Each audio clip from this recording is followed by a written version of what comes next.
जय श्री राधे, जय श्री कृष्णा। विजय एकादशी का महत्व। धर्मराज युधिष्ठिर बोले, हे जनार्दन, आपने माघ के शुक्ल पक्ष की जया एकादशी का अत्यंत सुंदर वर्णन करते हुए सुनाया। अब आप फाल्गुन मास के कृष्ण पक्ष की एकादशी का क्या नाम है तथा इसकी विधि क्या है, कृपा करके आप मुझे बताइए।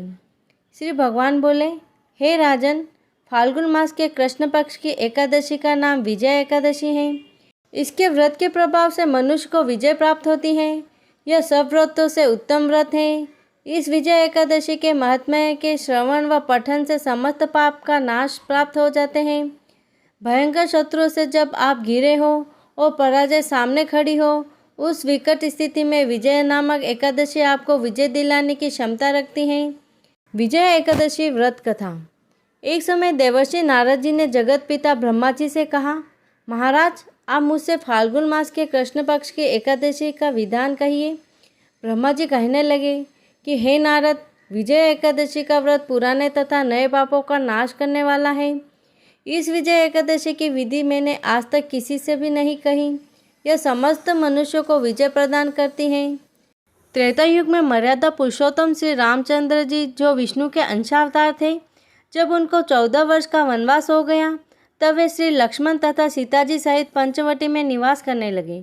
वहाँ पर दुष्ट रावण ने जब सीता जी का हरण किया, तब इस समाचार से श्री रामचंद्र जी तथा लक्ष्मण अत्यंत व्याकुल हुए और सीता जी की खोज में चल दिए।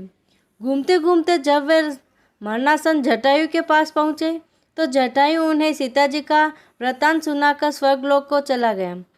कुछ आगे जाकर उनकी सुग्रीव से मित्रता हुई और बाली का वध किया।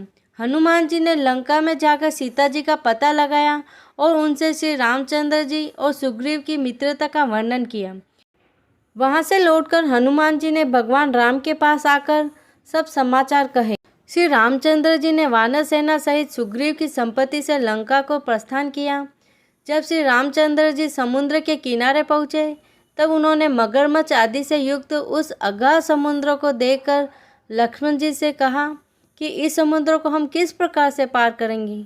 श्री लक्ष्मण जी ने कहा, हे पुराण पुरुषोत्तम, आप आदि पुरुष हैं, सब कुछ जानते हैं। यहाँ से आधा योजन दूर पर कुमारी द्वीप में वगदालय में नाम के मुनि रहते हैं। उन्होंने अनेक ब्रह्मा देखे हैं।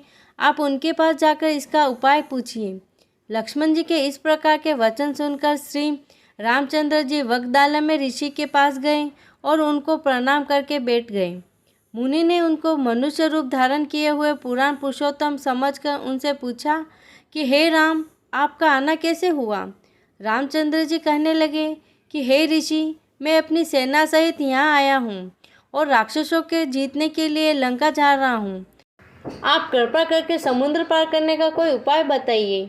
मैं इसी कारण आपके पास आया हूँ। वगदालय में ऋषि बोले कि हे राम, फाल्गुन मास के कृष्ण पक्ष की एकादशी का उत्तम व्रत करने से निश्चय ही आपकी विजय होगी। साथ ही आप समुद्र भी अवश्य पार कर लेंगे। इस व्रत की विधि यह है कि दशमी के दिन स्वर्ण, चांदी, तांबा, मिट्टी का एक घड़ा बनाएं। उस घड़े को जल से भरकर तथा 5 पल्लव रख वेदिका स्थापित करें। उस घड़े के नीचे सतंजा और ऊपर जौ रखें।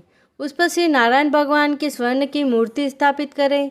एकादशी के दिन स्नान आदि से निवृत्त होकर धूप, दीप, नैवेद्य, नारियल आदि से भगवान की पूजा करें। तत्पश्चात घड़े के सामने बैठकर दिन व्यतीत करें और रात्रि को भी उसी प्रकार बैठकर जागरण करें। द्वादशी के दिन नित्य नियम से निवृत्त होकर उस घड़े को ब्राह्मण को दे दें। हे राम, यदि तुम इस व्रत को सेनापतियों सहित करोगे तो तुम्हारी विजय अवश्य होगी। श्री रामचंद्र जी ने ऋषि के कथानुसार इस व्रत को किया और इसके प्रभाव से दैत्यों पर विजय पाई। अतः हे राजन, जो कोई मनुष्य विधि पूर्वक इस व्रत को करेगा, दोनों लोकों में उसकी अवश्य विजय होगी। श्री ब्रह्मा जी ने नारद जी से कहा था कि हे पुत्र, जो कोई इस व्रत को महात्म्य को पढ़ता या सुनता है, उसको वाजपेयी यज्ञ का फल प्राप्त होता है। जय श्री राधे, जय श्री कृष्ण। 24 फराल एकादशी करने वालों के लिए आज के दिन गुड़ का फराल लिया जाता है।